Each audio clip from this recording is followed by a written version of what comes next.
If you've been following this channel for a while, you know my story. Back in 2013, I was broke, and within a decade, I became a millionaire. And I didn't have a trust fund, I didn't win the lottery, and I'm definitely not a crypto. Do I look like a crypto bro to you? You serious, dude? So how did I do it? 2 words, Beanie Babies. Bada bing, bada beanie. I'm kidding. That investment didn't quite pan out. But if anyone's in the market for a mint condition Princess Di Bear, hit me up. I'm willing to accept any offer at this point. You're so desperate. So in today's video, I'll share 11 lessons that really did help me build wealth while everyone else was busy complaining about how impossible it is to get ahead. Now, the first one might surprise you because it's technically not financial advice, but it greatly affects your ability to build wealth. And that is, choose the right spouse. Look, if you never want to get married, that's fine. But if you do, find someone who shares your values about money, or at least someone who's willing to get on the same page. And this was so true for my marriage. We were able to build wealth exponentially faster because we were headed in the same direction. We both decided we want to get out of debt as fast as possible, house and everything, so that we could have flexibility, margin, options, and freedom. So when you're dating someone, pay attention to how they handle money. Do they have a budget? Do they impulse buy everything they see? Do they have a tattoo of Bernie Madoff on their lower back? These are what I would call financial red flags. Now, obviously, there are plenty of other factors to consider when it comes to finding your life partner, like which direction they think the toilet paper roll should go. But if your future spouse is either going to help you build wealth or help you stay broke, you got to choose wisely. By the way, everyone knows this is the proper way. At least in my house. Awkward. It is awkward. Okay, lesson number 2, buy things that go up in value. Some things get more valuable over time, like mutual funds and real estate. These are called appreciating assets. Other things go down in value over time, like most cars, electronics, and sadly, pretty much all the Beanie Babies you held on to since the late 90s. These are called depreciating assets. Now, this might seem obvious, but if you want to build wealth, you need to buy more things that go up in value and less things that go down in value. And hear me say, I'm not telling you that you can't have nice things and you shouldn't buy things just to enjoy. Just know that if you want to build wealth, buying a bunch of stuff that goes down in value is not a winning strategy. My 2 biggest appreciating assets are my retirement accounts and my house. It's that simple.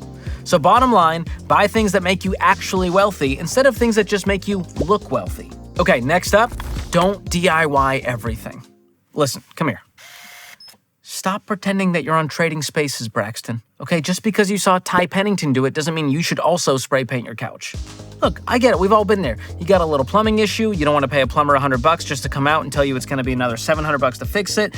Next thing you know, you're 7 minutes into a YouTube video about how to get a rock dislodged from your garbage disposal, and the guy's still talking about what he had for lunch 2 weeks ago. Get to the point. Had turkey last week, thinking about switching up to ham. What was I talking about? Oh yeah, the garbage. We don't care, Gary. We watched the video for one reason and one reason only. Get that rock dislodged. And when you finally get to the fix, you realize you're gonna need to make a little Home Depot run to buy a drywall knife. But it's a little late for that, so you'll just do it tomorrow. Fast forward 3 weeks, still not fixed, the kitchen smells like someone lit a barn full of cheese on fire, and your family is holding auditions for a new dad. Tale as old as time. Who's gonna win? I hope it's Phil Dunphy. In all seriousness, YouTube tutorials can be a great resource when you need to fix something yourself, but sometimes it makes more sense to just pay a professional. This goes for home projects, but it also applies to financial stuff. A good financial advisor, a competent realtor, a tax pro who actually knows what they're doing. These people can end up saving you way more money than they cost you. That's the goal. And if you need pros you can trust in any of these areas, I'll drop a link in the description to a place where you can find experts that I trust and actually use. And sometimes spending money on expertise is the smarter financial move than trying to DIY. Next up, prioritize learning about personal finance. Now, I really wish they would have taught us how to handle money in school. And maybe you were lucky enough to go through the Ramsey curriculum when you were in school. But sadly, a lot of our alma maters don't have personal finance as part of their curriculum. But hey, at least you learned about isosceles triangles. And I'm not trying to be obtuse here, I'm just trying to be acute. You're not funny. But even if you feel like you know nothing about money, it's never too late to start learning. Read a book like Breaking Free from Broke. Listen to a podcast like The Ramsey Show. Watch videos like this YouTube channel. Take a class like Financial Peace University. Make a budget using the Every Dollar Budgeting app. But for real, those are all real things that you can and should do. I will drop links in the descriptions. And apologies to whomever had to actually drop all those links in the description. God bless their ministry. Give them a raise. You're gonna give me this raise. I deserve this raise. And honestly, personal finance isn't really that complicated. Most of it is just common sense. I mean, Dave Ramsey says personal finance is 80% behavior and only 20% head knowledge. Don't be intimidated by complicated financial concepts. You just need to learn the basics and then actually do them. That's the important part. Next lesson, avoid comparison. It is so easy to fall into this trap of comparing your life to other people's, and social media has made this so much worse. You got your friend Gina over here posting Insta stories of her fancy drink from the rooftop bar Pescado in Rosemary Beach. Meanwhile, you're over here in your apartment eating SpaghettiOs and explaining to your cat why Gilmore Girls could never be made into a full-length feature film. It could. Don't even start. It cannot. Well, if we don't try, we'll never know, will we? And it's easy to let that make you feel bad, okay? It can lead to spending money you don't actually have. In fact, that's probably what Gina's doing, dividing up her shrimp cocktail into 4 easy payments. So focus on your own financial goals instead of trying to keep up with people who are probably broke but good at pretending they're not. While everyone else is financing their fake lifestyle, you can be quietly building actual wealth. Next lesson, automate good money habits. Most people know what they should do with their money. It's just hard to actually do it. So make it easy. Set up automatic contributions to your 401k. Automate your savings. Set up auto pay for your bills. The goal here is to make the smart financial moves happen whether you feel like it or not. That way, building wealth becomes inevitable. And along the same lines, the next lesson is add friction to bad money habits. Just like you want to make the good financial moves easier, you want to make the bad money moves harder. When I was in my 20s, I was using credit cards that made it frictionless to get whatever I wanted now and pay for it later using other people's money. And hopefully I had the money later. What changed the game for me was switching to a debit card and using cash, which added friction to the purchase and made me think twice, even 3 times, dare I say 4, before checking out and parting with my hard-earned money. So how do you add friction? Delete shopping apps from your phone. Unsubscribe from marketing emails designed to separate you from your money.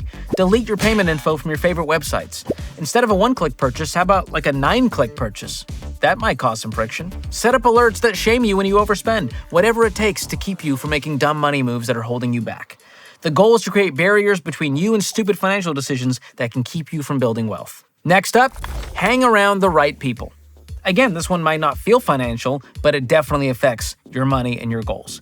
Your inner circle affects your behavior more than you might think. If your friends are always broke and complaining about money, guess what? You're probably going to start acting the exact same way. So find people who are making smart money moves, people who understand the concept of delayed gratification, people who are actually building something with their lives instead of just consuming everything in sight and racking up tons of debt. And it's okay to limit time with people who are dragging you down. Find friends who aren't trying to flex, they're just trying to grow and get better. And this also applies to banking. The right financial institution can make your whole experience so much better. And that's why I love Fairwinds Credit Union, a sponsor of today's video.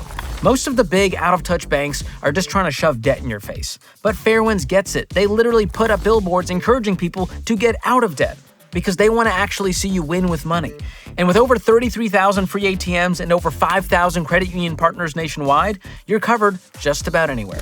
So go check them out and get started today at fairwinds.org/Ramsey or use the link in the description below. That's fairwinds.org/Ramsey. And before we get to the next lesson, I want to give you a little bonus life advice. While you're building wealth and playing offense with your money, you also got to play defense and protect yourself from spammers and scammers trying to get your money. And the way I do that is with Delete Me, another sponsor of today's video. Because it seems like every other day, there's a new scam to watch out for, but Delete Me helps cut the risk by removing your info from hundreds of data broker websites. And they don't just set it and forget it. They have real data privacy experts working behind the scenes all year long to keep tabs on who's got your info. And with my special link, you can get a discounted plan that comes out to about $9 a month. So to get the deal, go to joindeleteme.com/George or use the link in the description. Okay, next lesson. Stop caring about what other people think. Here's the deal. If you stop giving a flip about random people's opinions and you start making decisions based on your actual goals, it will help you save money and build wealth so much faster. And I know you feel the pressure, you feel the FOMO, you got a lot of voices in your life, and it may seem like you're behind compared to some of your friends. Your family might be judging you with comments like, "You're throwing away money on rent," or "Why are you still driving that piece of junk? Why are you doing that other side hustle?" But guess what? Those people don't pay your bills, which means they don't get a vote when it comes to your money goals and your biggest financial purchases. So remember this, if nothing else from this video. Not caring about what other people think is a superpower in today's world. If you can harness that, you'll have more joy and peace and less stress and anxiety than almost anyone you know. And if broke people are making fun of your financial plan, you are headed in the right direction, my friend. Sure, there's moments where it's going to feel hard, but stay the course, practice gratitude and contentment while you work the plan. Next up, don't be afraid of boring. You build wealth by doing the same smart, boring things over and over again. Boring budgeting, boring saving, boring investing into boring retirement accounts. So stuff like crypto and day trading, it might look flashy and exciting, but they're way too risky for me to consider them investments, let alone good investments. They're actually more like speculating than investing. So it's okay to just use your W-2 income to build wealth and not feel like you have to go out and buy a bunch of vending machines and ATMs or drop ship online for some passive income scheme. According to the largest survey of millionaires ever, 8 out of 10 millionaires said they invested in their company's 401k plan, and that simple step was a key to their financial success. And 3 out of 4 millionaires said that regular, consistent investing over a long period of time is the reason for their wealth. So these people didn't get there by chasing trends and buying Trump NFTs. They got there by consistently doing boring things that actually work. Okay, this last one might be the most important. Go do something. When I was young, I spent way too much time thinking about doing stuff, talking about doing stuff, researching, dreaming, scheming. The only thing I didn't do was anything. It's one thing to know what to do, it's another thing to actually do it. So at some point, you gotta stop consuming financial advice and actually go do something about your situation. And the sooner you start, the better. Stop thinking about paying off your debt and should I do Avalanche? Just tackle it. Use the debt snowball method. It's tried and true. It's the way I got out of debt. And if you are out of debt, stop talking about how one day you'll have some savings in the bank and instead build the discipline and automate a chunk of your paycheck to go into savings every single month. And if you're past that, you're ready to build some wealth, stop watching investing videos and actually log into your 401k and dial up that contribution to 15% and then don't mess with it. If you're in your 20s, the money that you invest right now in your retirement plan has literally decades to grow. Which means by the time you actually hit retirement, 80 to 90% or more of your nest egg will all be compound growth. Only 10 to 20% was the money you actually put in. That is the power of starting early. You may have heard me say on this channel, the best time to plant a tree was 20 years ago. The next best time is now. Although technically, wouldn't the next best time be 19 years ago? Not as cool of a quote, I will say that. He's got a point. Anyway, the point is, stop waiting for the perfect moment, the perfect amount of money or income, or the perfect plan. Perfect is the enemy of done. And done is better than perfect. And done 2 times means you're watching Law & Order. Get it? So just get started and then just keep doing the next right thing with your money over time. But here's the deal. Where you start depends on your current financial situation. So if you want to know what your exact next move should be, I've got a free assessment for you that will take you just a few minutes. And when you're done, it's going to tell you exactly where you are and what you need to do next. I wish I had this thing 20 years ago. So use the link in the description to go take the assessment and find out your next step. And if you want to see how I went from broke to millionaire in under 10 years, just click right here to watch this video up next or use the link in the description. And don't forget to like this video, hit the subscribe button, and share this video with your friend Gina, who definitely puts the TP on backwards, or worse, on top of the MT roll. Who raised you? Just kidding, I know it was your mom. Tell her to stop texting me. Thanks for watching. See you next time.